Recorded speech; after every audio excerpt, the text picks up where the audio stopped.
একটা শিশুর জন্মের পরে তার অভিভাবকদের বা আমাদের অন্যদের করণীয়। 11টা আমল আমরা বলি তো বাই সিরিয়াল। 1, প্রথম আমল কি? সহবাসের সময় দোয়া করা, শয়তানের আশ্রয় চেয়ে নেওয়া। নাম্বার 2, ভূমিষ্ঠ হওয়ার পরে আল্লাহর আশ্রয় চাওয়া এবং বদনজর থেকে বাঁচার জন্য দোয়া করা। এটা কোনো নির্দিষ্ট সময় ঠিক করা নাই। 2, 3 নম্বর, সন্তান কোনো বাচ্চার জন্মগ্রহণের সংবাদ শোনার পরে ছেলে মেয়ে হয়েছে, কোনটা হয়েছে এটা না জিজ্ঞেস করে আগে আলহামদুলিল্লাহ রাব্বিল আলামিন বলে আল্লাহ শুকরিয়া আদায় করা। 4 নম্বর আমল আজান দেওয়া, বাচ্চার কানে আজান দেওয়া 4 নম্বর। 5 নম্বর হলো তাহনিক করা, তাহনিক, খেজুরের রস তার মুখে দেওয়া 5 নম্বর। 6 নম্বর আমল বলেন।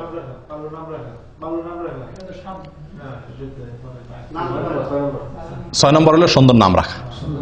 না, নাম রাখার আগে আরেকটা আছে, তাহনিক পর আরেকটা আছে, বলেন।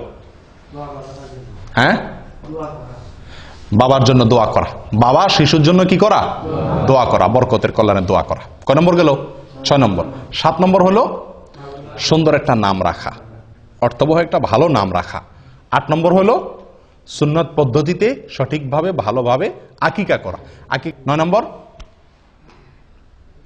চুল চাষা এবং চুলের ওজন পরিমাণ রূপা আল্লাহ দান করা, তার সমমূল্য। 10 নম্বর আমল হলো জাফরানে কালি দিয়ে মাখানো। 11 নম্বর আমল হলো খাতনা করা। আল্লাহ তাআলা আমাদের সকলকে এই সবগুলোকে আমল করার তৌফিক দান করে।